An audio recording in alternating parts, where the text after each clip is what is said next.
যখনই শুনেছি যে মমতা করছে তখন আমি 4 রাকাত নামাজ পড়ছি।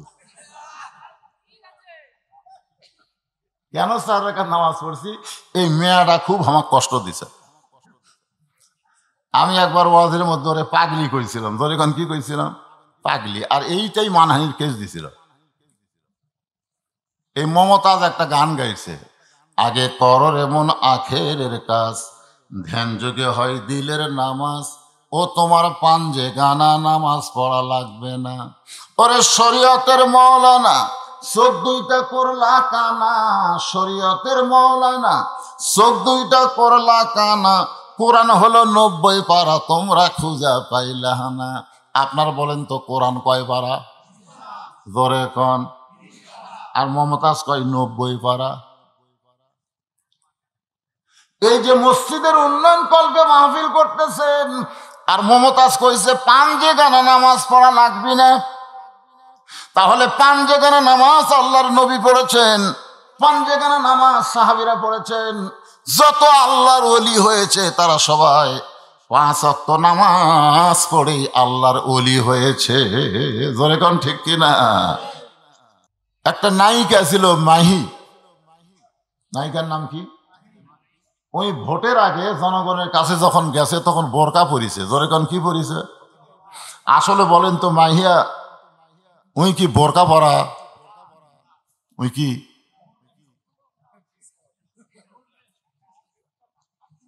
ছেলেপেলেরা বুঝতেছে মাহিয়া মাহি, ওই কি বোরকা পরার জাত? ওই হলো খুললাম খুল্লা। আর সেই মাহিয়া মাহি ভোটের আগ দিয়ে বোরকা পরে বুঝে দিল এই হলো ধর্মের নামে মিথ্যাবাদী। জোরে কোন কথা ঠিক কিনা? ধর্মের নামে মিথ্যাবাদী কারা? এমপি ইলেকশনে দাঁড়াইছে, মাথার দিয়েছে টুপি। আগে কোনোদিনও টুপি দেয়নি, এখন টুপি দিয়ে ঘুরিছে। জোরে কোন ঠিক কিনা? এরা কিন্তু আসলে ধার্মিক না, এরা হলো ধর্মের নামে মিথ্যাবাদী। আর একটা ধর্মের নামে মিথ্যাবাদী হলো 5 ওয়াক্ত নামাজ পড়ে না, জুমার দিনে সবার শেষে আসা আগে যায়। 5 ওয়াক্ত নামাজ পড়ে না, কয় ওয়াক্ত? কিন্তু জুম্মার দিনে আসে সবার শেষে, আবার যায় সবার আগে। পুরাতন স্যান্ডেল পাওয়া দেয়, নতুনের কাছে থই, যাওয়ার সময় নতুন পাওয়া দিয়ে চলে যায়। যদি ধরা পড়ে তাহলে বলবে বদল হসে ভাই, আমি তো ইচ্ছা। আপনারা বলেন তো, নিজের পায়ের স্যান্ডেল, পায়ের সাথে একটা সেট আছে না নাই? তুমি পরে স্যান্ডেল পাওয়ার দিছ, দেওয়ার সময় তো বোঝা যাবে। এছাড়াও আল্লাহ বলতেছেন ধর্মের নামে মিথ্যাবাদী কারা। আমি সেই বিষয়গুলো আজকে আপনাদের সামনে উপস্থাপন করব, অন্য কোনো দিকে কথাবার্তা নিয়ে যাব না। তবে এই উপস্থাপন করার আগ দিয়ে এই মুহূর্তে আপনাদের সামনে যে বিষয়টা বলতে চাই সেটা হলো, খুব মনোযোগ দিয়ে শুনবেন। যিনি ওয়াজ করবেন বক্তা, সে বক্তার নাম হলো হজরত উমর। জোরে বলেন নাম কি? হ্যাঁ, খুব খেয়াল করে একটা হাঁ করবেন। যিনি ওয়াজ করবেন, বজরশিদ ওয়াজ করবে না, ওয়াজ যিনি করবেন সে বক্তার নাম হলো হজরত উমর। এখন আপনারা বলেন হজরত উমর কেমন বক্তা? কেমনে বুঝলেন? আল্লাহ রাসূল বলেছেন যে আমার পরে কেউ যদি নবী হতো, লাউ কানা উমর, আল্লাহ উমরকে নবী বানায় দিত। সুবহানাল্লাহ বলেন। আসলে আমাদের নবীর পরে আর কোন নবী হবে? এ কথা কে বলেছেন? মা কানা মুহাম্মাদুন আবা আহাদিম মির রিজালিকুম ওয়ালাকির রাসূলুল্লাহি ওয়া খাতামান নাবিয়্যিন। সাহাবেরা বললেন, ইয়া রাসূলুল্লাহ, আল্লাহ কোরআনে বলেছেন আপনি হলেন শেষ নবী, তাহলে আপনি কেমনে বললেন আমার পরে কেউ যদি নবী হতো? আল্লাহ নবী বললেন নবুয়তের দরজা বন্ধ হয়েছে বলে ওমর নবী হওয়ার পারল না, কিন্তু নবী হওয়ার সব যোগ্যতা আল্লাহ হযরত ওমরকে দান করেছে। নবী হওয়ার সব যোগ্যতা হযরত ওমরের মধ্যে আল্লাহ দান করেছে। তিনি হচ্ছেন বক্তা। আর যে জায়গায় তিনি ওয়াজ করতেছেন এই জায়গা হলো মসজিদে নববী। যে জায়গায় হযরত ওমর ওয়াজ করবেন সে জায়গাটার নাম হলো মসজিদে নববী। আপনারা বলেন তো মসজিদে নববী জায়গা হিসাবে কেমন? কেমন ভালো? এক রাকাত নামাজ যদি কেউ আদায় করে আল্লাহ খুশি হয়ে তাকে 50,000 রাকাত নামাজের সওয়াব দিয়ে দেয়। মনে বড় আশা ছিল যাব মদিনায়। আসলে মদিনা তো বিশাল একটা শহর। আপনি মদিনায় যাবার চান মানে কি মদিনা দেখবার যাবার চান না রাসূলের রওজা? এ গানের মধ্যে কি মদিনা না রওজা? মনে বড় আশা ছিল যাব মদিনায়। জিজ্ঞাসা করা হলো কেন যাবা? সালাম আমি করব গিয়া, সালাম আমি করব গিয়া নবীজির রওজায়। মনে বড় আশা ছিল আমি যাব মদিনায়। মসজিদে নববীর পাশেই হচ্ছে আল্লাহ রাসূলের রওজা। জোরে কোন সুবহানাল্লাহ। হযরত ওমরের সামনে বসে যারা আওয়াজ শুনবে তারা হলেন নবীর সাহাবী। এখন আপনাদের কাছে আমার প্রশ্ন হলো সাহাবী তারা কেমন শ্রোতা? শ্রোতা শ্রোতা আপনারাও শুনতেছেন তারাও শুনবে। তারা কি হামাকের মতো? আল্লাহ কোরআনে বলেছেন রাদিয়াল্লাহু আনহুম ওয়া রাদু আন যালিকা লিমান খাশিয়া রাব্বাহ। আল্লাহ কোরআন শরীফে বলেছেন নবীর সাহাবী যারা বিনা হিসাবে জান্নাতি তারা। জোরে কান সুবহানাল্লাহ। আল্লাহ নবীর সাহাবীদের কোনো হিসাব আল্লাহ নেবে না, আল্লাহ তাদেরকে বিনা হিসাবেই জান্নাত দিয়ে দিবে। এখন এখানে তিনটা জিনিস আমি উপস্থাপন করলাম। কয়টা? একটা হলো বক্তা, 2 নম্বর হলো জায়গা, আর 3 নম্বর হলো শ্রোতা। আপনারা বলেন তো এই তিনটার মধ্যে কোনটা খারাপ? আরে সবাই বলেন না এখানে তিনটার মধ্যে কোনটা খারাপ? একটাও যদি খারাপ না হয় তাহলে ওয়াজ কেমন হবে?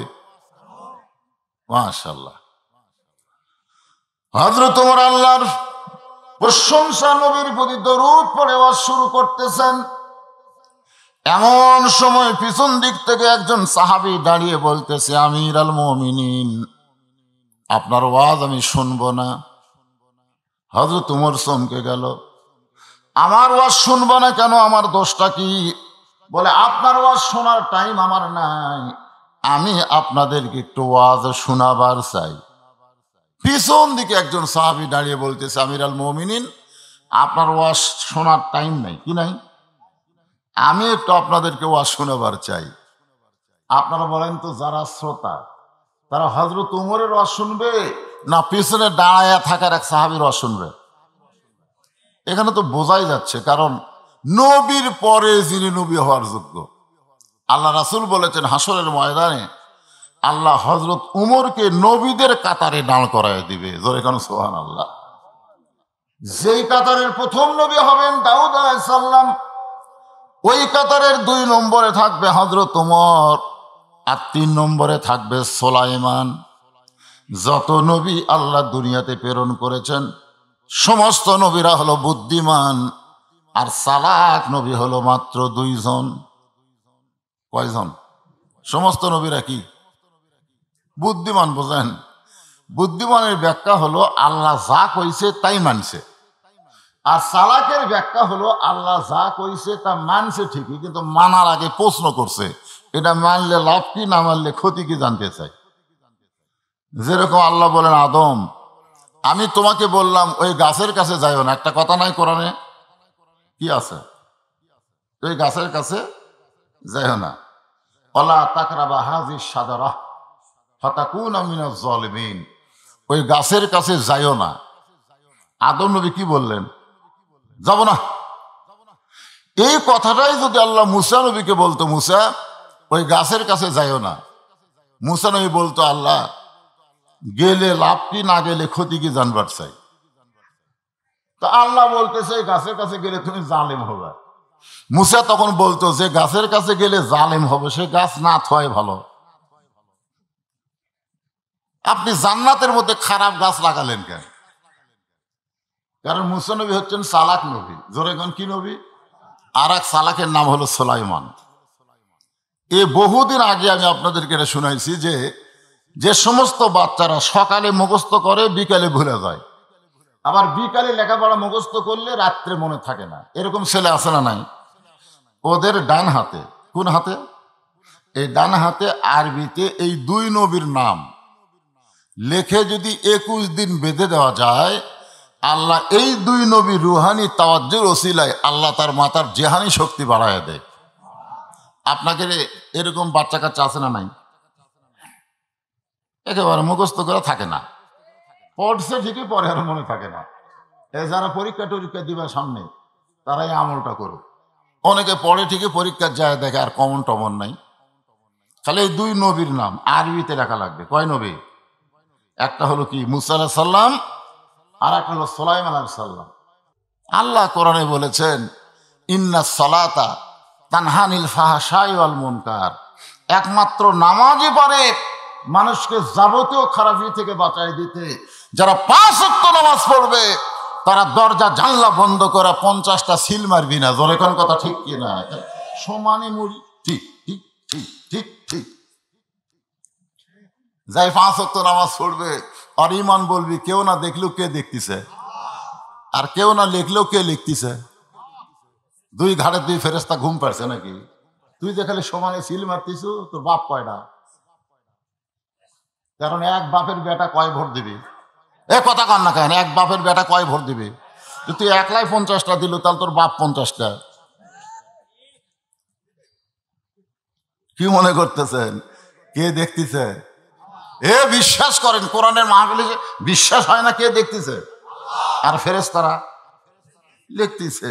কি লিখতেছে? তোমার দুই কান্দে দুই মোহরি লিখিতেছেন ডায়েরি, দলিল দেখে রায় দিবে, টাকা পয়সার নাই কারবার। সবাই বলেন আছেন আমার মুক্তার, আছেন আমার ব্যারিস্টার, শেষ বিচারের হাইকোর্টেতে তিনি আমায় করবেন পার। আমি পাপী রাসূল জাবিন্দার, পারাপারে থাকলে তারা সঙ্গে নিও গাড়ি ভাড়া, জবাবদিহি করতে হবে ধরলে টিকিট কালেক্টর। পারাপারে থাকলে তারা সঙ্গে নিও কি? গাড়ি ভাড়া। বোঝেন গাড়ি ভাড়া? বোঝেন গাড়ি ভাড়া হলো নামাজ, রোজা, হজ, যাকাত, এইগুলা হচ্ছে গাড়ি ভাড়া। এইগুলো নিয়ে আমল যদি আপনার না থাকে তাহলে আপনি আটকে পড়বেন। সেই দিনের সে স্টেশনে থাকবে নানান প্যাসেঞ্জার। হাসরের ময়দানে নানান প্যাসেঞ্জার থাকবে কি থাকবে না? ধরে কোন দ্রুত জানে পার হবে সে, দ্রুত যান বুঝেন, দ্রুত জানে পার হবে সে, টিকিট কাটায় আছে যার, এই টিকিটটা হলো লা ইলাহা ইল্লাল্লাহু মুহাম্মাদুর রাসূলুল্লাহ। ওমর ফারুক বললেন তুমি ওয়াজের নামে যে 3টা কথা বললে, এই কথাগুলো ইসলাম পছন্দ করে না। তুমি বললে ইন্নী উহিব্বুল ফিতনা, রাসূল বলেছে আল ফিতনা তো আসাদ্দু মিনাল জিনা, ফিতনা হলো জিনার চাইতেও মারাত্মক গুনাহ। সেই ফিতনারে কেউ মহব্বত করতে পারে? ধরে কোন পারে? তুমি ওয়াজ করলা ইকরাহুল হক, আমি হককে পছন্দ করি না। অথচ আল্লাহ সূরা আসরের মধ্যে বলেছেন ওয়াতাওয়াসাউ বিল হক, হকের পথে থাকা লাগবে। সবাই পারেন যারা পড়েন কুল জাআল হক ওয়া যাহাকাল বাতিল ইন্নাল বাতিলা কানা। আপনাদের মধ্যে থেকে উচ্চারণ হয় না কেন? আপনার কোরআন শরীফ পড়ে পারেন না? আপনার যারা কোরআন শরীফ হাত দিয়ে ধরেননি, এই ছেলেরা শোনো, এ কোরআন শরীফ যারা হাত দিয়ে ধরনি তারা জান্নাতের দরজা পর্যন্ত দেওয়ার করবে, কিন্তু ভিতরে ঢুকতে পারবা না। কারণ কোরআনকে আল্লাহ সুপারিশের অধিকার দিবে। জোরে কোন সুবহানাল্লাহ।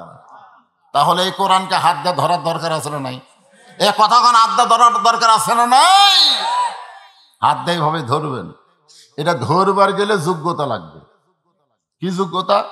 লা ইয়ামাসসুহু ইল্লাল মুতাহহারুন, তুমি যতক্ষণ পর্যন্ত পবিত্র না হবা ততক্ষণ পর্যন্ত আল্লাহর কোরআন তুমি স্পর্শ করতে পারবা না। তাহলে আল্লাহর কোরআন স্পর্শ করতে গেলে কি হওয়া লাগবে? জোরে কান, কি হওয়া লাগবে? পবিত্র হওয়া লাগবে। সেই কোরআনের মধ্যে আল্লাহ বলতেছেন, কুল জাল হক ও যাহাকাল বাতিল ইন্নাল বাতিলা কানা যাহুকা, হকের পক্ষে থাকা লাগবে, দরকার হয় হকের জন্য জীবন দেওয়া লাগবে, কিন্তু বাতিলের সঙ্গে আপোষ করা যাবে। দরকার হলে হকের পক্ষে আমরা কি দিব? সবাই বলতেছেন, দরকার হলে হকের পক্ষে জীবন দিব, কিন্তু বাতিলের সঙ্গে আপোষ করব না। কারা কারা রাজি? দুই হাত তুলে আমার আল্লাহকে দেখান। লিল্লাহে তাকবীর। দরকার হলে হকের পক্ষে কি দিব? এই যে কাজী ইব্রাহিম নাম শুনছেন? বাংলাদেশের সবচাইতে বড় আলেম কাজী ইব্রাহিম, তিনি আর বাংলাদেশে নাই। তিনি আর বাংলাদেশে নাই। আল্লাহর নবী যেমন মক্কা থেকে মদিনায় হিজরত করেছিলেন, যে মক্কায় থাকার মতো পরিবেশ নাই, কাজী ইব্রাহিমও বাংলাদেশ থেকে হিজরত করেছেন। একজন নবীর রাসূলের ওয়ারিস, সে কিন্তু আর বাংলাদেশে থাকার মতন পরিবেশ নাই। জোরে কান, কি নাই? ওখানে একজন হাত তুললো, কি হয়েছে বাজান? শব্দ সাউন্ডের কোনো কম বেশি হচ্ছে? আপনাদের শুনতে কোনো সমস্যা হচ্ছে? হ্যাঁ, একটু গুরুত্বপূর্ণ কথা, গুরুত্ব দিয়ে শুনবেন। 3 নম্বর, তুমি ওয়াজ করলা সাধু মালম আরব, আমি না দেখা জিনিসের সাক্ষী মারি। না দেখা জিনিসের সাক্ষী মারা যাবে? জোরে কোন যাবে? জন্ম হচ্ছে 69 সালে, 69 সালে জন্ম, 71-এ সাক্ষী দিবার গেছে। জন্ম কোন সালে? 69-এ। 71-এ সাক্ষী দিবার গেছে। হাকিম বলতেছে, কে তুই যে যুদ্ধ অপরাধের বিরুদ্ধে সাক্ষী দিচ্ছিস, তোর জন্ম কোন সালে? করতে স্যার 69 সালে। তো 69 সালে জন্ম নিয়ে 71-এ সাক্ষী কেমনে দিস? আমার মায়ের কোলে থেকে আসলাম, তো আমার মাও গল্প করছে, সেটা শুনেছি, সেই শোনা কথার উপরে আমি সাক্ষী দিচ্ছি, এই যুদ্ধ অপরাধী। তুই দেখছিস? কারণ আমি দেখিনি, মায়ের মুখে শুনেছি। আপনার বলেন তো, শোনা কথার সাক্ষী দেওয়া যাবে? একজন আপনাকে বলল বজলুল রশিদ মারা গেছে, শোনেন নেই? বজলুল রশিদ মারা গেছে, সিরাজগঞ্জ রোড অ্যাক্সিডেন্টে বজলুল রশিদ মারা গেছে। আর ডিসেম্বর মাসের 25 তারিখে আমার মা মারা গেছে। এই যে ডিসেম্বর গেল, তার 25 তারিখে মা মারা গেছে। সমানে আমার কাছে মোবাইল আসতেছে যে হুজুরের জানাজা কখন হবে। মনে করছে হুজুরের মোবাইল অন্য কারো কাছে আছে, হুজুরের মাটি কখন হবে, আমরা জানাজার যাবো। আমি নিজেই কইলাম, ভাইরে আমি হুজুরে, আমি মরিনি ভাইরে। কয় না, আমাকে আমরা শুনলাম। তাহলে শোনা কথা বিশ্বাস করা যাবে? ওমর ফারুক বললেন, ওয়াজ পাল্টাও। তুমি যে 3টা ওয়াজ করলে, এ ওয়াজ ইসলামে চলবে না, তুমি ওয়াজ পাল্টাও। বেদুইন সাহাবী বলতেছে, আমার ওয়াজ ঠিক আছে, কিন্তু আপনারাই বুঝবার পারেননি। যে বলছে আমার ওয়াজ ঠিক, কিন্তু আপনারাই বুঝবার পারেননি। সমস্ত সাহাবীরা চোখ রক্তের মতন করেছে। ওমর ফারুক দেখলেন, এই ব্যক্তিকে যদি এই জায়গায় রাখা হয়, তাহলে গণ ধোলায়, জোরে কোন কি ধোলায়? সবাই যদি একটা করে ঘুষি মারে, বাঁচবে নাকি? গণ ধোলাই থেকে বাঁচানোর জন্য হযরত ওমর লোকটাকে কারাগারে বন্দি করলেন। এর নাম হলো হেফাজত। জোরে কোন, এর নাম কি? হাসান মাহমুদ, আওয়ামী লীগের একজন নেতা। তাকে জিজ্ঞাসা করা হলো, ভোটের আগে বিএনপির এরকম বড় বড় নেতাদেরকে আপনারা গ্রেফতার করতেছেন কেন? তখন হাসান মাহমুদ বলল, আমরা গ্রেফতার করতেছি না, আমরা হেফাজত করতেছি। ধরে কোন কি করতেছি? হেফাজত। কারণ বেড়া থাকলে হার্ট অ্যাটাক করে মরে যাবি, অনেক চিন্তার মধ্যে থাকবে। আর জেলের মধ্যে থাকলে কোনো চিন্তা থাকবে না। এখানে জেলে রাখা মানে হলো হেফাজত করা। ধরে কোন কি করা? 30 মাস পরে আমির হামজা যখন জেলখানা থেকে বের হলো, সর্বপ্রথম আমার কাছে মোবাইল করলো। জেল থেকে বের হওয়ার পরে আমির হামজা বললেন, চাচা আমি কিন্তু জেল থেকে বের হয়েছি। আমি বললাম, বাজান জেলের মধ্যে তোমার খবর কি? বলে, বেড়ার চাইতে ভিতরেই শান্তি, বার হয়ে যাও বিপদ। সমস্ত যুবকেরা যাচ্ছে খালি সেলফি তুলবে। ধরে কোন কি তুলবে? আমির হামজার বাড়ির যায় এত ভিড়, ভিড়ের চোটে আমির হামজা পুলিশ খবর দিয়েছে যে হারে লোকজন আমার বাড়িতে আসতেছে, আমার তো বাঁচাই কঠিন। সবাই যায় কয় ভাই একটা সেলফি তুলবো, একটা সেলফি তুলে যাচ্ছে হাজার হাজার লোক। আগে জেলত কেমন আসলো? ভালো আসলো না? কোনো সেলফি টিলফি আসছিল? বার হয়ে 15 দিনে 15,000 দাওয়া। মানুষ মনে করতেছে আমির হামজা ছাড়ার কোনো বক্তাই নাই, এত চাপ পড়ছে ওর ওপর। ওই এখন বলতেছে জেলের মধ্যেই ভালো আসলো রে। হযরত ওমর গণধোলাই থেকে বাঁচানোর জন্য ওই বেদুইন সাহাবীকে জেলখানার মধ্যে বন্দি করলেন। সারাদিন কাজকাম শেষ করে হযরত ওমর এশার নামাজ পড়ে যখন বাড়িতে গেলেন, বাড়িতে যাওয়ার পরে দেখতে পায় দস্তরখানায় তার বিবি খাবার রেডি করে রাখছে। আপনারা সবসময় দুইটা জিনিস খেয়াল করবেন, একটা হলো জোহরের নামাজ না পড়ে দুপুরের ভাত খাবেন না, আর এশার নামাজ না পড়ে রাতের ভাত খাবেন। খালি নিয়ত করবেন জোহরের নামাজ না পড়ে দুপুরের ভাত আমরা খাবো না। সবাইকে নিয়ত করতে পারবেন? যদি জোহরের নামাজ পড়ে দুপুরের ভাত খান, ওই ভাতটা আপনার জন্য হালালান তাইয়িবান, আল্লাহ তাআলা আপনাকে বরকতের খাদ্য হিসাবে ভিতরে ঢুকিয়ে দিবে, আপনার শরীর সুস্থ রাখবে, মনের মধ্যে শয়তান কোনো ওয়াসওয়াসা দিবার পারবে না। সুবহানাল্লাহ খান। আর রাতের খাবার কখন খাবেন? এশার নামাজের পরে। হযরত ওমর এশার নামাজ পড়ে গিয়ে দেখে দস্তরখানায় তার বিবি খাবার রেডি করে রাখছে। বিবি একটু দূরে দাঁড়িয়ে থাকে, কারণ দূরে দাঁড়িয়ে থেকে তার স্বামীর খাবার দেখে। কারণ স্বামী খাবার সময় দোয়া পড়ে, আল্লাহুম্মা বারিক লানা, পড়েন আল্লাহুম্মা বারিক লানা ফিমা রাযাকতানা ওয়া কিনা আযাবান্নার। আপনার সামনেই খাবার আছে, অথচ এই খাবার দেওয়ার মালিককে? জোরে বলেন। 22 সালে কিছু কিছু নেতা বলেছিল 23 সাল হবে বাংলাদেশ দুর্ভিক্ষের বছর। কিসের বছর? বাংলাদেশে দুর্ভিক্ষ হবে। আপনার বলেন তো দুর্ভিক্ষ দেওয়ার মালিককে? আল্লাহ। আর নেতারা কয় দুর্ভিক্ষ হবে। আমরা এমন একটা দেশে জন্ম নিয়েছি, ওমা মিন দাব্বাতিন ফিল আরদি ইল্লা আলাল্লাহি রিজকুহা, পৃথিবীতে এমন কোনো বিচরণশীল প্রাণী নাই যার রিজিকের ব্যবস্থা আল্লাহ করেনি। তাহলে আমাদের খাওয়ানোর মালিককে? ওমর ফারুক দোয়া দরুদ পড়ে বিসমিল্লাহ বলে রুটি ছিঁড়ে যখন হালুয়া নিয়ে খাবার চায়, এমন সময় ওমর ফারুকের বিবেক বলতেছে, বিবেক, বিবেক বোঝেন? সবচাইতে বড় আদালতের নাম কি? ওমর ফারুকের বিবেক বলতেছে, ওমর তোমার খিদা লাগছে, তুমি খাইতেছো, কিন্তু যাকে কারাগারে বন্দি করে রাখছো সে খাইছে কিনা একটাবার খবর নিছো? ইন্নাল্লাহা ইয়ামুরুকুম আন তুআদ্দুল আমানাতি ইলা আহলিহা ওয়া ইযা হাকামতুম বাইনান নাস আন তাহকুমু বিল আদল আরাআইতাল্লাযী ইউকাযযিবু বিদ্দীন ফাযালিকাল্লাযী ইয়াদউল ইয়াতীম ওয়া লা ইয়াহুদ্দু আলা তুআমিল মিসকিন। প্রত্যেক বছর হজরত যায়, কয় হুজুর মক্কা মদিনা না গেলে আমার শান্তি হয় না। প্রতি বছর যায়। এরকম হাজি আছে না নাই? প্রতি বছর যায়। অথচ ওর বাড়ির পাশে অনেক গরিব মানুষ না খেয়ে থাকে। ওর গ্রামে অনেক মেয়ে যুবতী হয়েছে, বাবার টাকা নাই বলে মেয়েটাকে বিবাহ দিবার পারতেছে না।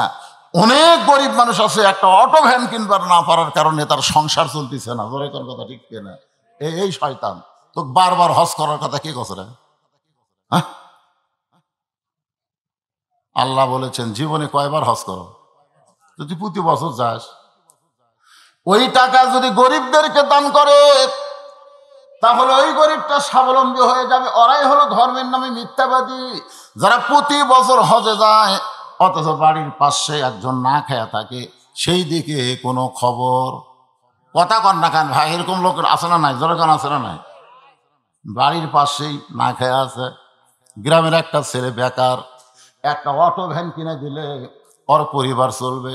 তুই হজ করবার যত টাকা খরচ করবি ওই টাকা দিয়ে 5টা অটো ভ্যান কিনে দে, আল্লাহ তোরে 5টা জান্নাতের মালিক বানায়া দিবে। মনে করে হজ করলি জান্নাত, এত সহজ না। একটু মনোযোগ দিয়ে শুনবেন, এরাই হলো ধর্মের নামে মিথ্যাবাদী।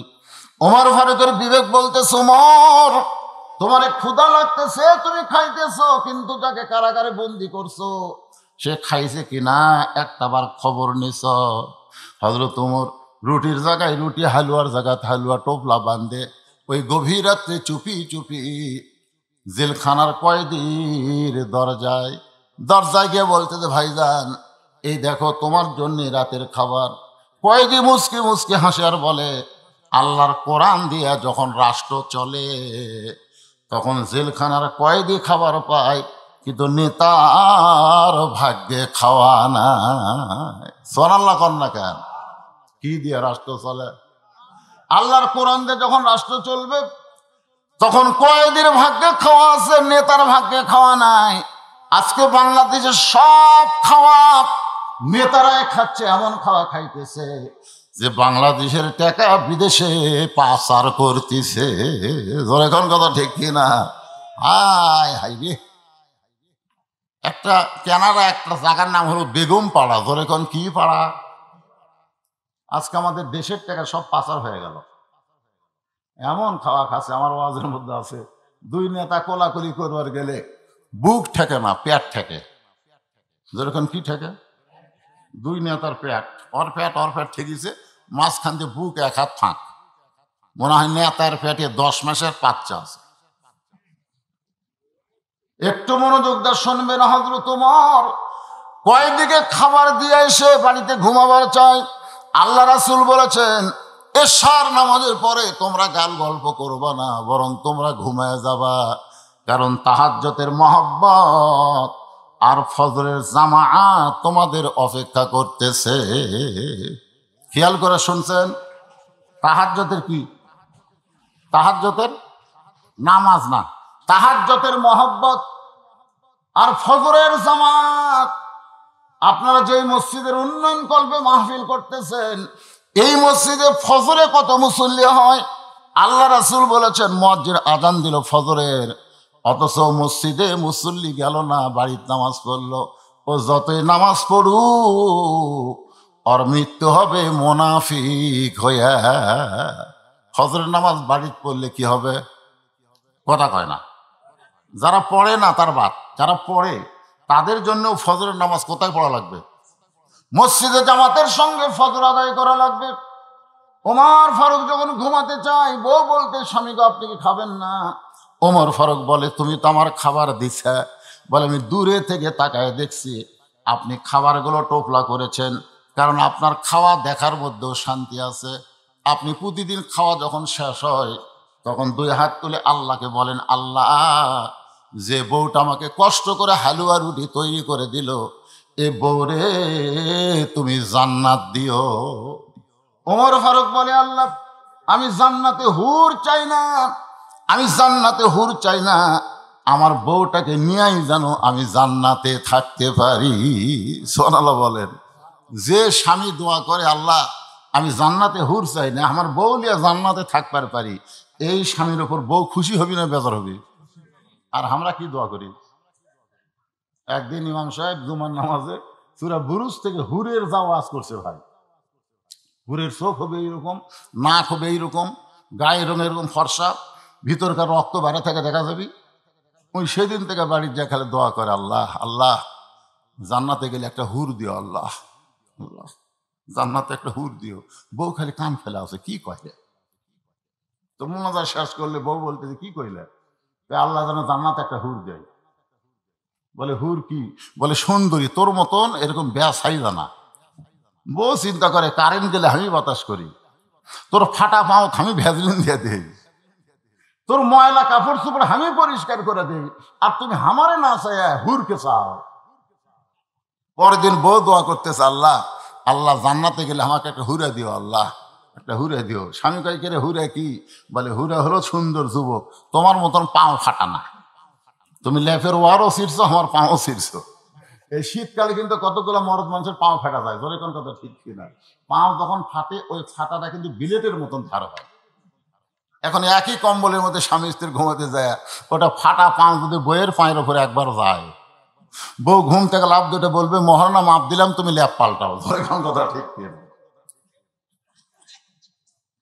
ওমর ফারুকের বউ বলতেছে আমি দূর থেকে তাকায় দেখি আপনি দোয়া করেন আল্লাহ আমার বউটাকে তুমি জান্নাতে দিও, আমার বউটা নিয়ে আমি জান্নাতে থাকবার চাই।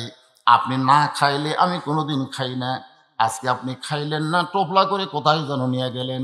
আমার খাওয়াটা এখনো আছে, চলেন একজনের খাওয়া আমরা দুইজনে খাই। ওমর ফারুক বিবির কপালে চুমা দিয়ে বললেন, বিবিরে, আল্লাহর নবী বলেছেন যখন তোমাদের খাবার সংকট হবে তখন একজনের খাওয়া তোমরা তিনজনে খেও। একজনের খাওয়া কয়জন? কারণ তোমরা ক্ষুধাকে তিন ভাগ করবা। দেখতেছ খাদ্য কম, জনগণ বেশি, তখন ক্ষুধাকে তোমরা তিন ভাগ করবা। কয় ভাগ? এক ভাগ হলো খাদ্য, এক ভাগ হলো পানি, আর এক ভাগ হলো আল্লাহর জন্য। কয় ভাগ হলো? তাহলে কয়জন খাওয়া যাবে? তিনজন। আর আমরা কোন পর্যন্ত খাই? এই টুটি পর্যন্ত খাওয়ার পরে বলি, ভাই আপনারা জানেন খাওয়ার পরে মিষ্টি খাওয়া সুন্নত, মানে আরো খাবি। আল্লাহ রাসূল বলেছেন ক্ষুধাকে তিন ভাগ করে যারা খায় তাদের কোনোদিন, শোনেন, তাদের কোনোদিন এই বুকের উপরে ভুঁড়ি উঠবি না। এখন আমাদের কতগুলো মরদ মানুষের বুক এটি পেট এটি। 38 বছর হলে আমি ওয়াজ করতেছি। কয় বছর? আপনারা কন্ত আজ থেকে 20 বছর আগে যেরকম দেখছেন খালি দাঁড়িয়ে লাল, এ ছাড়া চেয়ারের মধ্যে কোনো কম বিষয় আছে? কথা কন না কেন ভাইরে, কথা কন না কেন? আপনারও অনুবীক্ষণ যন্ত্র দিয়ে খুঁজলেও আমার ভুঁড়ি পাবেন না। আমার ভুঁড়ি কোন জায়গায় লুকে আছে? ভুঁড়ি বাড়ি কেরে? আপনি জানেন, ইয়া আইয়ুহান নাবিয়্যু হারজিল মুমিনিনা আলাল কিতাল, হে রাসূল আপনার উম্মতদেরকে আপনি স্ট্যান্ডিং আর্মির মতন গড়ে তোলেন, যে কোনো সময় যুদ্ধ বাঁচতে পারে। ইমাম মেহেদী আলাইহিস সালাম আসবে, ঈসা আলাইহিস সালাম আসবে, তখন ইহুদি খ্রিস্টানদের সঙ্গে ওই ভারতের সাথে আমাদের যুদ্ধ করা লাগবে। জোরে কোন কথা ঠিক কিনা? আর যুদ্ধ করবার গেলে আপনি ভুঁড়ি টানবেন না রাইফেল টানবেন? হাই রে হাই, কতগুলো ছেলে করে দেখি লুড়াই পারতেছে না, উড়াতে উড়াতে বাড়ি খাচ্ছে। কি আছে হুজুর? বাড়ি খায় খায় ছিলে গেছে হুজুর। তোর উড়াত কে এত মোটর? বাংলাদেশের কোন আর্মি উড়াতে উড়াতে বাড়ি খায়? এ দেখছেন কোনোদিন? এখন হযরত উমরের বিবি বলতেছে একজনের খাওয়া আমরা দুইজনে খাবার চাই। উমর ফারুক বললেন আমার কোনো আপত্তি নাই। এখন বিবির খাবার স্বামী স্ত্রী ভাগ করে নিয়ে দোয়া পড়তেছে, আল্লাহুম্মা বারিক লানা ফিমা রাযাকতানা ওয়া কিনা আযাবান নার। বিসমিল্লাহ বারাকাতুল্লাহ বলে যখন ওই রুটি আর হালুয়া খাবার চাই, এমন সময় বিবেক বলতেছে, উমর যাকে কারাগারে বন্দি করছো তাকে না হয় তোমার খাবার দিছো, আর সেই যদি বাড়ির অভিভাবক হয়, তাহলে অভিভাবক যদি কারাগারে বন্দি থাকে তার বাড়ির খবর না নিয়ে তুমি কেমনে খাও? সুবহানাল্লাহ বলেন। নেতা কাক কয় দেখছেন? যাকে কারাগারে বন্দি করছো তাকে না হয় তোমার খাবার দিয়ে আসলে, কিন্তু সেই যদি বাড়ির অভিভাবক হয় তাহলে তার অধীনস্থদের খবর না নিয়ে তুমি কেমনে খাও? সঙ্গে সঙ্গে হযরত উমরের হাত থরথরে কাঁপতেছে। রুটির জায়গায় রুটি, হালুয়ার জায়গায় হালুয়া পড়ে গেছে। বউ বলে, স্বামী গো আপনি কি খাবেন না? উমর কান্দের বলে, যাকে আমার খাবার পৌঁছায় দিলাম তার বাড়ির খবর না নিয়ে আমি কেমনে খাই? বউ বলতেছে, তাহলে আমিও খাবো না। আমার খাবার আপনার খাবার একত্র করে টোপলা বাঁধে তার পরিবারের কাছে খাবার পৌঁছায় দেয়। সুবহানাল্লাহ, জোরে কর। আপনার বলেন তো, মরদ মানুষ যদি জেলখানাত বন্দি থাকে তাহলে বাড়ির যে মানুষ থাকে সেটা কি মানুষ? এ কথা কন না কেন, সেটা কি মানুষ? তাহলে হযরত উমরকে তার বউ বলতেছে তার পরিবারের কাছে খাবার পৌঁছে দেন, অথচ আমার মতন বক তার বউ কোনোদিনও বলবি না যে মরদ গেছে মালয়েশিয়ার আর বউ তুমি খাবার দিয়ে আসো, এটা কোনোদিনও কবি না। কেন? হার বউ জানে। কি জানে?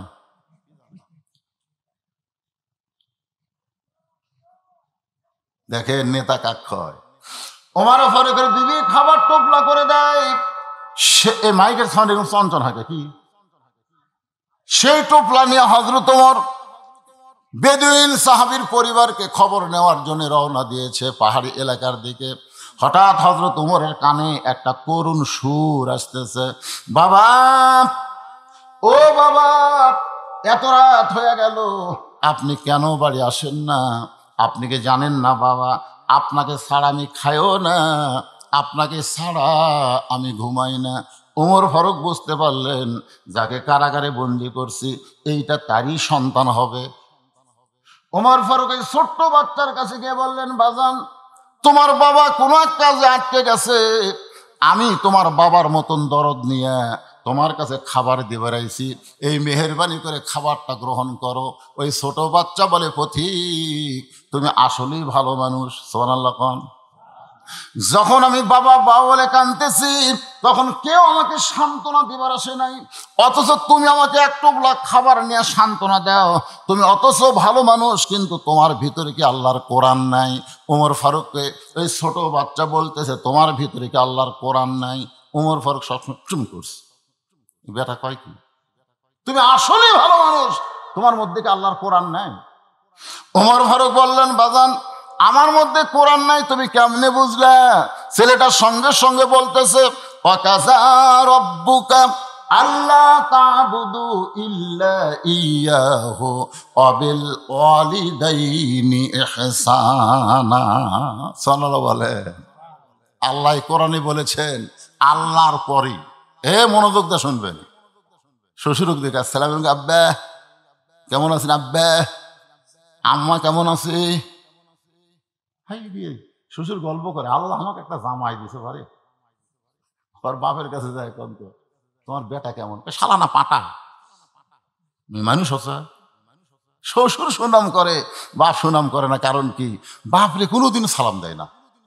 ওই বিয়ে করার পর থেকে আর বউ যে কি কান মন্ত্র দিছে, ওই আর বাপ মাকে দুই চোখে দেখবার পারে না। এরকম পাটা আছে না নাই? জোরে কোন আছে না নাই?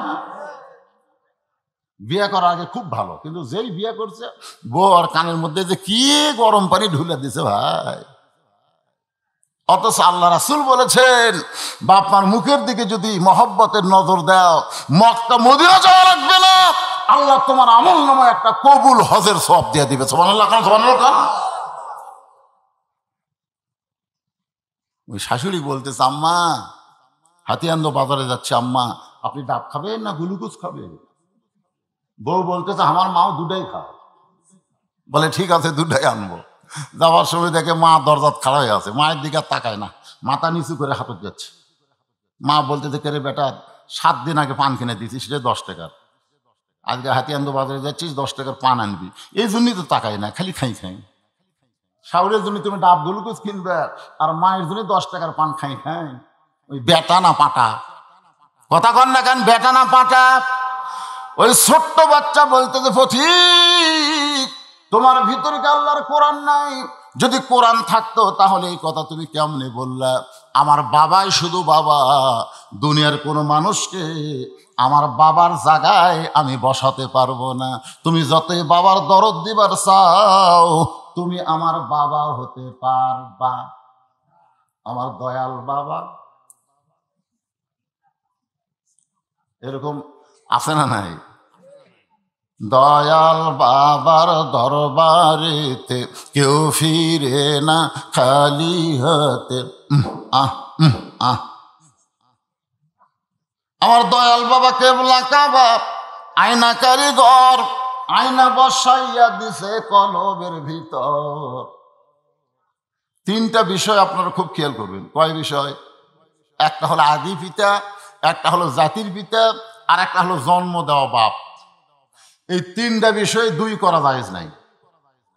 কয় করা জায়েজ নাই? কেউ যদি বলে আমাকে 2 বাপে জন্ম দিচ্ছে, আপনার বলেন তোর জন্ম ঠিক আছে? কথা কন না কেন? তুমি যতই বাবার দরদ দিবার চাও, আমি আমার বাবা ছাড়া অন্য কাউকে বাবার জায়গায় জায়গা দিতে পারি না। বাবা ছাড়া আমি খাইও না, ঘুমাই না। সঙ্গে সঙ্গে হযরত ওমর ওই ছোট বাচ্চাকে কান্দে করে নিয়ে ওই বেদুইন সাহাবী যেখানে বন্দি আছে ওই জেলখানার দরজায়, ওই দেখো তোমার বাবা।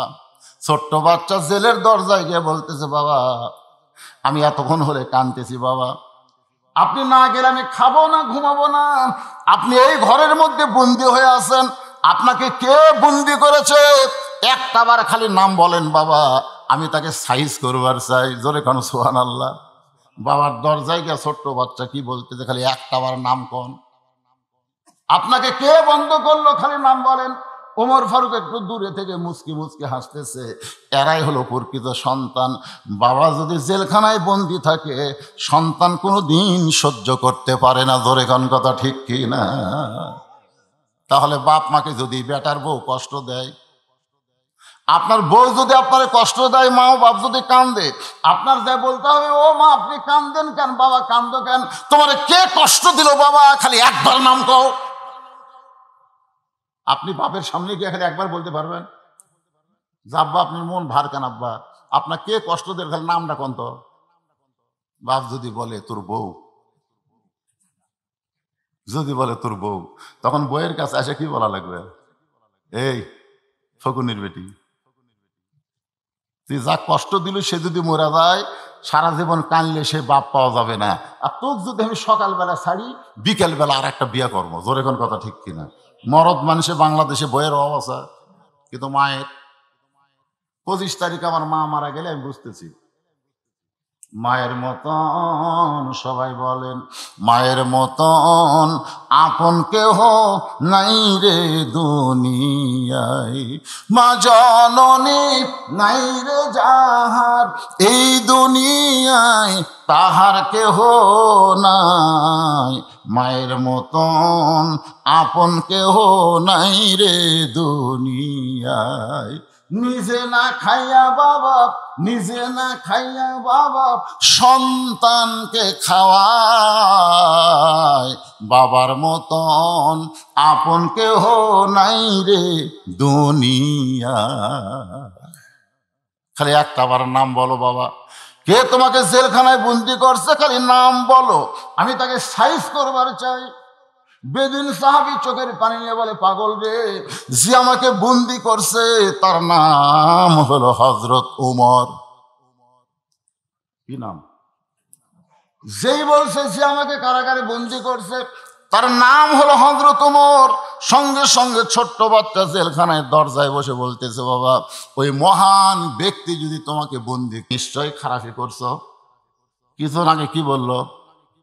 কিছুক্ষণ আগে কি বলছে? তাহলে নাম কও, সাইজ কর্ম। যে নাম বলেছে, সঙ্গে সঙ্গে ছোট্ট বাচ্চা বলতেছে, ওই মহান ব্যক্তি যদি তোমাকে কারাগারে বন্দি করে, তাহলে নিশ্চয় তুমি অপরাধ করেছ। আপনার বলেন তো, নামটা শোনার সঙ্গে সঙ্গে ছোট বাচ্চা বাপের পক্ষে না ওমরের পক্ষে? যে ওমরকে দেখছে কোনদিন, দেখলে কোনোদিন কান্দ তোকে, কিন্তু নামটা শোনার সঙ্গে সঙ্গে ওই ছোট বাচ্চা বাপের বিপক্ষে ওমরের পক্ষে কেন গেল? উমরের পক্ষে যাওয়ার কারণ হলো, ছোট্ট বাচ্চা যখন রাতের বেলা ঘুম আসে না, তখন বাবা বুকের মধ্যে নিয়ে বলে, বাজান তুই যখন ঘুম পাড়তেছিস না, তাহলে একজন মহান ব্যক্তির জীবনী তোরে শোনাই, একজন মহান ব্যক্তির জীবনী শোনান। আপনার ছোট বাচ্চা যখন কান্নাকাটি করতেছে, দৌড়াদৌড়ি করতেছে, দুষ্টামি করতেছে, আপনার বাচ্চারে কাছে নিয়ে মোবাইল না দিয়া তাকে একজন মহান ব্যক্তির জীবনী শোনান। জোরে কোন কথা ঠিক কিনা? আমার একাই হুজুর খালি কান্দে, খালি কান্দে, একটু দোয়া দৌড় পড়ে দেন তো। দোয়া দৌড় পড়ে ফুঁক দিলাম, কান্না থামে না। 1-8 মাস পরে বললাম, মা কি খবর? বলে হুজুর আর কান্দে না। যে কোন দোয়ায় কান্না বন্ধ হয়েছে? না হুজুর আর বাপ একটা মোবাইল কিনে দিছে, যখনই কান্দে তখনই চালু করে দিই। আমার এই ছোট বাচ্চা এমন বদ অভ্যাস হবে, হুজুর মোবাইল না চালু করলে ভাতই খায় না।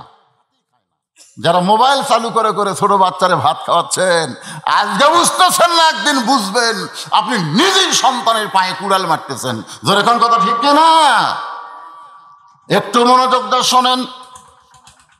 বেদুইন সাহাবী বলতেছে, আল্লাহ একজন নেতা আমাদেরকে দান করেছে, সেই নেতার জীবনী শুনবা। বাচ্চা বলে, আব্বু তাহলে বলেন। বেদুইন সাহাবী বলতেছে, আমরা যেই নেতা পেয়েছি আমরা সবাই ঘুম পাড়ি, কিন্তু আমাদের হযরত উমর ঘুম পাড়ে না। সবাই যখন ঘুমায় গেছে, হযরত উমর নিজের চোখে দুঃখী মানুষকে দেখার জন্য চোরের মতন ঘুরতেছে। র্যাব নাই, পুলিশ নাই, একা একা হযরত উমর ঘুরতে গিয়ে দেখতে পায় গভীর রাত্রে মদিনার মরুভূমিতে তাঁবুর ভিতরে কি যেন পাক হচ্ছে। 2টা ছোট বাচ্চা খালি মা মা বলে কাঁদতেছে, আর মা বলতেছে, বাবা একটু ধৈর্য ধরো, সিদ্ধ হলেই তোমাদেরকে খাবার দেব। ওমর ফারুক চিন্তায় পড়ে গেলেন, দুম্বার গোস্ত হলে বড় জোর 8 ঘন্টা লাগবে, উটের গোস্ত হলে 1 ঘন্টা লাগবে, কিন্তু এত রাত হয়ে গেছে এখনো পর্যন্ত গোস্ত সিদ্ধ হয় না। এটা কিসের গোস্ত? উমর ফারুক তাঁবুর নিকটে গিয়ে বললেন, মা, তোমার 2টা সন্তান ক্ষুধার জ্বালায় কান্দে, আর তুমি বলো গোস্ত সিদ্ধ হয় না। এত রাত হয়ে যায় এখন পর্যন্ত গোস্ত সিদ্ধ হয় না কেন? মেয়েটা বলে, পথিক, তোমার রাস্তা দিয়ে তুমি চলে যাও, আমার দুঃখের কথা শুনে তোমার কি হবে? কারণ আমার বাড়ি হলো ইয়ামিন দেশে। আমি শুনেছিলাম মদিনার খলিফা হযরত ওমর অত্যন্ত ভালো মানুষ। সেই ভালো মানুষের কাছে 2টা এতিম বাচ্চাকে নিয়ে, এতিম বাচ্চাদেরকে নিয়ে, আর আইতাল্লাযী ইউকাযযিবু বিদ্দীন ফাযালিকাল্লাযী ইয়াদউল, জোরে কান, ইয়াদউল ইয়াতীম। এই 2টা এতিম বাচ্চাদের নিয়ে আমি হযরত ওমরের দরবারে যাব, কিন্তু এত মানুষের ভিড়, ওমরের দরবারে যাবার পারলাম না। আগামীকাল যাব এই নিয়তে। গভীর রাত্রে মদিনার ভিতরে একটা তাঁবু টাঙ্গাইছি, কিন্তু আমার 2 বাচ্চা ক্ষুধার জ্বালায় খালি কাঁদতেছে, কিন্তু আমি মা হয়ে কি খাবার দেব? আমার কাছে খাবার কিছুই নাই। তখন আমি পাতিলের মধ্যে পানির মধ্যে পাথর দিয়ে নিচে আগুন জ্বলাইছি, আর বলতেছি গোস্ত সিদ্ধ হলেই তোমাদের খাবার দিব। এ কথা শুনতে শুনতে সন্তান যদি ঘুমায় যায়, কিন্তু এদের পেটে এত ক্ষুধা, আজকে এরা ঘুমাবার পারতেছে না। আমার মনে হয় সকাল পর্যন্ত আমার সন্তান 2টার বাঁচবে না। ওগো পথিক, পাতিলের মধ্যে কোনো গোস্ত নাই, শুধু পানি আর পাথর। ওমর ফারুক বললেন, মা, একটু ধৈর্য ধরো, একটু ধৈর্য ধরো। এক দৌড়ে বাংলাদেশের মতন 96টা দেশের খলিফা এক দৌড়ে বাইতুল মালের দরজায় গেলেন, ডাক দিলেন, আসলাম, সবচাইতে বড় খাদ্যের বস্তা আমার মাথায় উঠে দে। আসলাম বলে, আমির আল মুমিনিন, আপনি হলেন খলিফা, আমি হলাম চাকর, কোথায় বস্তা নিয়ে যাওয়া লাগবে আপনি বলেন, আমি বস্তা কাঁধে করে নিয়ে যাব। ওমর ফারুক বলে, আসলাম রে, একজনের পাপের বোঝা আর একজন কেউ কাঁধে নেয় না, দে আটার বস্তা আমার মাথায় উঠায় দে। সবচাইতে বড় বস্তা ওমর ফারুক মাথায় নিয়ে খুব জোরে জোরে যখন দৌড়ায়, আসলাম কান্দের বলে, আমির আল মুমিনিন, আপনি হঠাৎ পড়ে গিয়ে কষ্ট পাবেন, এত জোরে দৌড়ান না। ওমর বলে, আসলাম রে, সময় মতো যদি পুষবার না পারি, তাহলে জাহান্নামের আগুনে আমাকে পড়তে হবে। ওমর ফারুক খাবার বস্তা নিয়ে বললেন, মা, তাড়াতাড়ি রুটি তৈরি করো, হালুয়া তৈরি করো। মা রুটি হালুয়া তৈরি করে যখন ওমর ফারুকের হাতে দেয়, ওমর ফারুক 2টা এতিম বাচ্চাকে 2 উরাতের ওপরে নিয়ে রুটি আর হালুয়া খাওয়ায়। 2টা বাচ্চা ওমরের মুখের দিকে ফ্যাল ফ্যাল করে তাকায় থাকে। ওমর ফারুক বলে, কি দেখতেছ? বলে, আমাদের বাবা মারা গেছে, আমরা এতিম, আমাদের বাবা নাই, কিন্তু আজকে আপনি বাবার দরদ দিয়ে আমাদেরকে খাওয়াইতেছেন। ওমর ফারুক বলে, আল্লাহ, এই অধমকে জাহান্নামের আগুন থেকে তুমি বাঁচায় দাও। পর্দার ভিতর থেকে মা বলে, কে গো পথিক, জাহান্নামের আগুন থেকে তুমি কেন বাঁচতে চাও? আমি দুনিয়াতে ভালো মানুষের গল্প শুনেছি, কিন্তু নিজের থেকে ভালো মানুষ দেখি নাই। আজকে এমন একটা ভালো মানুষ তোমাকে দেখলাম। উমর যদি খলিফা না হইয়া তুমি যদি মদিনার খলিফা হইতা, তাহলে আল্লাহ মদিনাকে জান্নাত বানায়া দিত। ছোট বাচ্চা বলতেছে, বাবা, যেই মানুষটা এত ভালো, আর সেই মানুষটা যখন তোমাকে কারাগারে বন্দি করছে, নিশ্চয় তুমি অপরাধ করেছ। ও বাবা, কোথায় হযরত ওমর থাকে? একটা বার খালি ওমরের কথা বলো, আমি তার কাছে গিয়া তার পাও ধরে হলেও তোমাকে জেলখানা থেকে বের করার ব্যবস্থা করব। বেদুইন সাহেব বলে, পাগল রে, ওমর ফারুক পাও ধরলে ছেড়ে দিবে না, কারণ ওমর ফারুক। ওমর কি? ফারুক। জোরে কারণ ওমর কি? তার পা ধরে তুমি আমাকে জেলখানা থেকে বের করতে পারবা না। যদি তোমার বাবাকে জেলখানা থেকে বের করবার চাও, তাহলে শিক্ষামন্ত্রী হযরত আলীর কাছে যাও। আমাকে যদি কারাগার থেকে বের করতে চাও, তাহলে কি মন্ত্রী? জোরে খান, কি মন্ত্রী? আজকে বাংলাদেশের শিক্ষামন্ত্রীকে না দেখি মনে নাই, এখনো জানেননি করা লাগে, তোর সার তোকে শিখাইনি, বসে থাকা পেশাব করবি। ও তখন বলে, চা চা দেখি খয়, প্রাইমারি পেশাবখানার যেদিকে আমার সারও খাড়া হয়ে পেশাব করে। লজ্জা লাগতেছে? আয় রে টিয়ে নাই ভরা দিয়ে না লেগে গেল বল মাসে, তাই না দেখে ভোজন মাসে। মাসুম বাচ্চাদেরকে এরকম মিথ্যা শিক্ষা যে মুসলিম কান্ট্রিতে দেওয়া হয়, এরা শিক্ষামন্ত্রীর উপযুক্ত নয়। যখন কথা ঠিক কিনা? শিক্ষামন্ত্রী কে হবে? খায়রুকুম মান তাআল্লামাল কোরআন ওয়া আল্লামা। আল্লাহ বলেছেন, আল্লাহ রাসূল বলেছেন, ওই ব্যক্তি হলো সবচাইতে দামি সম্মানী যে আল্লাহর কোরআন শিখেছে এবং অপরকে কোরআনের শিক্ষা দেয়। আল্লাহর নবী যখন মদিনার রাষ্ট্রনায়ক ছিলেন, ওই সময় শিক্ষামন্ত্রী হযরত আলী। হযরত আবু বকর যখন মদিনার খলিফা, ওই সময় শিক্ষামন্ত্রী হযরত আলী। উমর ফারুক যখন মদিনার খলিফা, ওই সময় শিক্ষামন্ত্রী হলেন হযরত আলী। একই মানুষকে বারবার শিক্ষামন্ত্রী দেওয়ার পেছনে কারণ কি জানেন?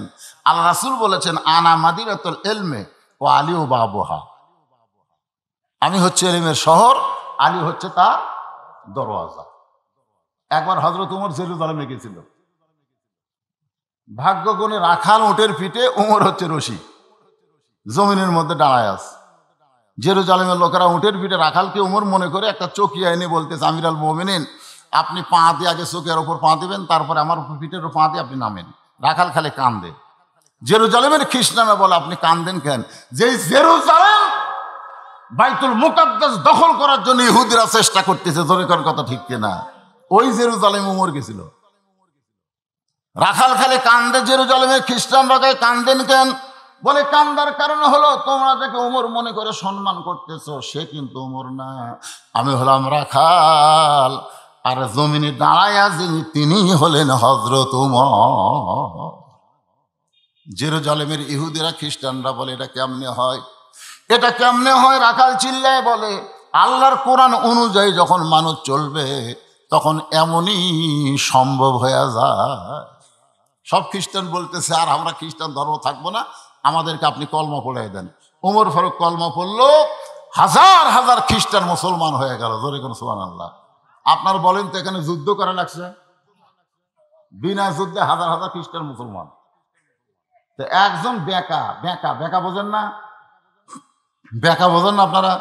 এখানে অনেক মানুষ আছে, তার মধ্যে দেখবেন দুই একজন বেকা, যতই ওয়াজ করি ফজরের নামাজ পড়বি না, এরকম আছে না নাই? ওই বেকাটা মুসলমান না হয়ে দৌড় মারছে, যা খ্রিস্টান পাদ্রির কাছে গিয়ে বলতেছে, হুজুর ঘরের মধ্যে বসতে জিকির মারতেছেন, মদিনার উমর এসে সব খ্রিস্টান ও মুসলমান বানাচ্ছে। পাদ্রি দৌড়ে গিয়ে বলে, উমর আমিও মুসলমান হবার চাই। উমর ফারুক বললেন, আপনি হলে তার কোনো টেনশন নাই, পড়েন কলেমা। তাই না, আগে কলেমা না। উমর ফারুক বললেন, তাহলে কেমনে মুসলমান হবেন? পাদ্রি বলতেছে, আমার 4টা প্রশ্নের উত্তর দেওয়া লাগবে, 4টা প্রশ্নের উত্তর যদি দিবার পারো তাহলে আমি মুসলমান হব। উমর ফারুক বলে, কি 4টা প্রশ্ন? বলে, 1 নম্বর প্রশ্ন হলো, পৃথিবীর এমন কোন জায়গা সূর্যের আলো একবার পড়েছে কিয়ামত পর্যন্ত আর পড়বে না, ওই জায়গার নাম বলা লাগবে। 2 নম্বর প্রশ্ন হলো, পৃথিবীর এমন কোন কবর, কবরটাও জীবিত লাশটাও জীবিত, ওই লাশ আর কবরের নাম বলতে হবে। আমার 3 নম্বর প্রশ্ন হলো, পৃথিবীর এমন কোন যমজ ভাই একই সঙ্গে জন্মগ্রহণ করেছে, আবার একই সঙ্গে কাফেররা তাকে হত্যা করছে, কিন্তু এক ভাই এক ভাইয়ের চাইতে 100 বছরের বড়, এই 2 ভাইয়ের নাম বলা লাগবে। আমার 4 নম্বর প্রশ্ন হলো, পৃথিবীর এমন কোন কারাগার যে কারাগারের মধ্যে কয়েদি নিঃশ্বাস নিবার পারে না কিন্তু জীবিত থাকে। ওমর ফারুক কান্দের হলে, পাদ্রী রে, উত্তর তো দেওয়ার কথা দূরের কথা, এরকম প্রশ্নই আমি জীবনে শুনিনি। পাদ্রী বলতেছে, তাহলে আমার আর মুসলমান হওয়া হলো না। ওমর ফারুক যখন জেরুজালেম থেকে ফিরে আসলেন মদিনায়, হযরত আলীর সঙ্গে দেখা। আলী বললেন, খবর কি? ওমর ফারুক বলেন, হাজার হাজার খ্রিস্টান মুসলমান হচ্ছে। আলী বলতেছে, আলহামদুলিল্লাহ। ওমর ফারুক বলতেছে, কিন্তু একটা পাদ্রী হয়নি। বলে, পাদ্রী না হওয়ার পিছনে কারণ কি? বলে, 4টা প্রশ্ন করছে, আমি উত্তর দিতে পারিনি। বলে, কি প্রশ্ন করছে? বলে, 1 নম্বর প্রশ্ন হলো, পৃথিবীর এমন কোন জায়গা সূর্যের আলো একবার পড়ছে কিয়ামত পর্যন্ত পড়বে না। আলী বলতেছেন, এই সহজ প্রশ্নের উত্তর দেওয়ার পারেননি। এটা হলো মুসা আলাইহিস সালাম যখন সাগর পাড়ি দিচ্ছিল, তখন আল্লাহ সাগরকে রাস্তা বানাই দিল, ওই সময় সূর্যের আলো সাগরের মধ্যে পড়েছে ওই রাস্তা। কিন্তু যখন ফেরাউন যাওয়ার চায়, তখন সাগর পূর্বের মতন হয়ে গেল, কিয়ামত পর্যন্ত ওই জায়গায় সূর্যের আলো আর কোনোদিন পড়বি না। মুসলিম করছে কে রে? দুই নম্বর প্রশ্ন হলো, কবরও জীবিত, লাশটাও জীবিত। আলী বলতেছেন কবর হলো মাছ আর লাশ হলো ইউনুস আলাইহিস সালাম। ধরে কোন সুবহানাল্লাহ। উমর বলে, আলী 3 নম্বর প্রশ্ন করেছে, দুই ভাই একই সঙ্গে জন্মগ্রহণ করছে, আবার বহু বছর পরে একই সঙ্গে দুই ভাইকে হত্যা করছে, এক ভাই এক ভাইয়ের চাইতে 100 বছরের বড়। আলী বলতেছেন এক ভাইয়ের নাম হলো ওজাইর, আর এক ভাইয়ের নাম হলো আজিজ আলাইহিস সালাম। ওজাইরকে আল্লাহ ঘুমের মধ্যে 100 বছর রাখছিল, এই জন্য ওইটা তার হায়াত কম। আবার কাফেররা দুই ভাইকে একসঙ্গে মারছে। ওমর কান্দার বলে, আলী রে, এমন কোন কারাগার কয়দিন নিঃশ্বাস নেবার পারে না তারপরেও জীবিত? আলী বলতেছেন মায়ের উদরের মধ্যে সন্তান নিঃশ্বাস নেবার পারে না, এরপরেও আল্লাহ জীবিত রাখে। ওমর ফারুক বলতেছে, এই জন্যই আল্লাহ তোমাকে শিক্ষামন্ত্রী বানাচ্ছে। তোর এখন সুবহানাল্লাহ। ভিতরে জ্ঞান থাকার দরকার আছে না? কথা কন না কেন? আছে না নাই? বেদুইন সাহাবী বলতেছে, আমাকে যদি কারাগার থেকে বের করবার চাও তাহলে উমরের কাছে গিয়া হবে না, শিক্ষামন্ত্রী হযরত আলীর কাছে যাও। শিক্ষামন্ত্রী হযরত আলী যদি আমি যখন ওয়াজ করেছিলাম ওই সময় যদি থাকতো তাহলে আমাকে কারাগারের মধ্যে ঢোকা লাগতো না, আমার গলায় ফুলের মালা দেওয়া হতো। সাল্লাল্লাহু আলাইহি। আমি যখন এই 3টা ওয়াজ করছি, কয়টা? ইন্নু হিব্বুল ফিতনা, ইকরাহুল হক, ওয়াশহাদু মালাম আরা।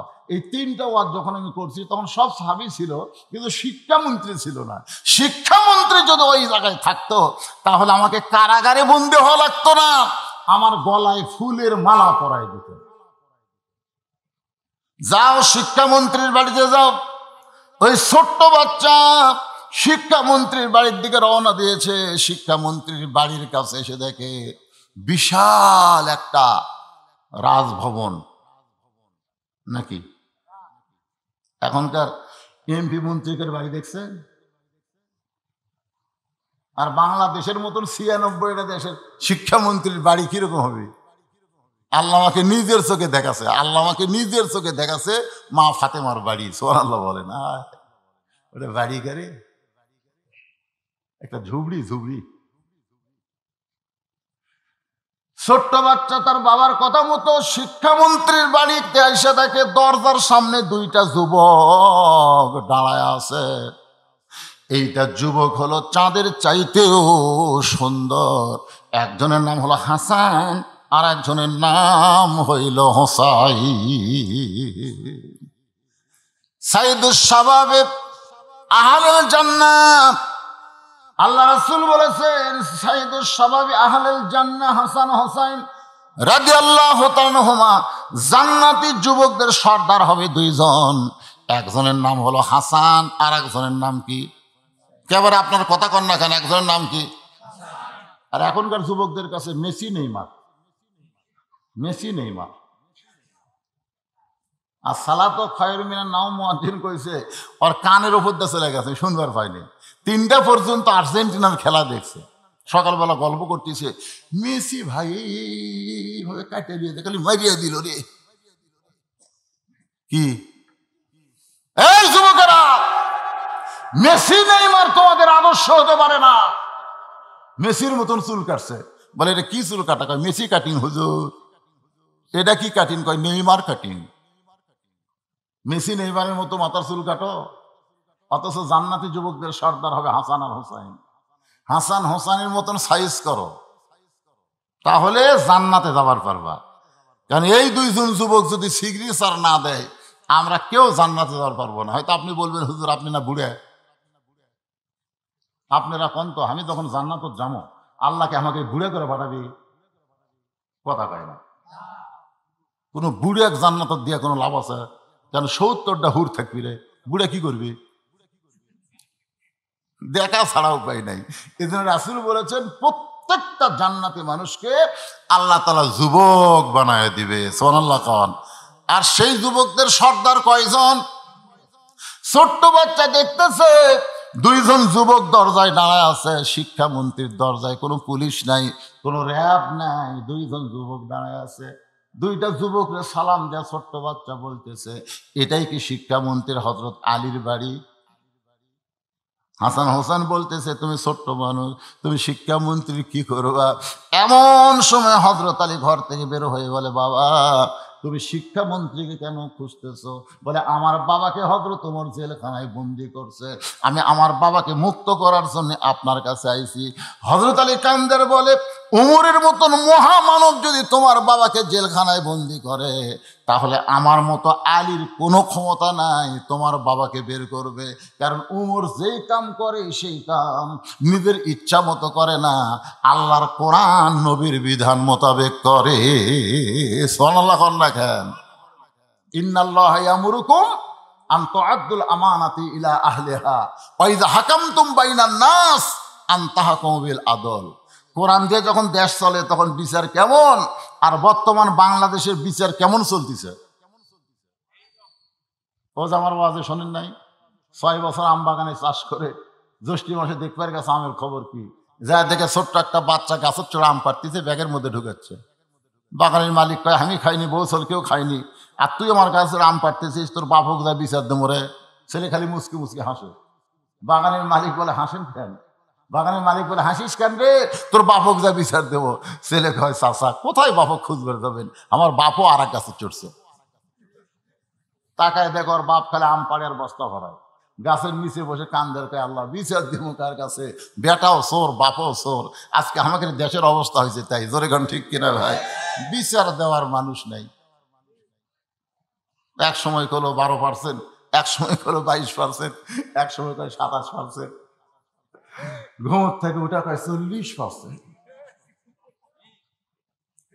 কার কাছে বিচার দিবে ভাই? উপায় নাই রে, উপায় নাই রে, উপায় নাই। আরাআইতাল্লাযী ইউকাযযিবু বিদ্দীন ফাযালিকাল্লাযী ইয়াদুল ইয়াতীম ওয়ালা ইয়াহুদ্দু আলা তাআমিল মিসকিন ফাওয়াইলুল লিল মুসাল্লিন আল্লাযীনা হুম আন সালাতিহিম সাহুন আল্লাযীনা হুম ইরাউন ওয়া ইয়ামনাউনাল মাউন।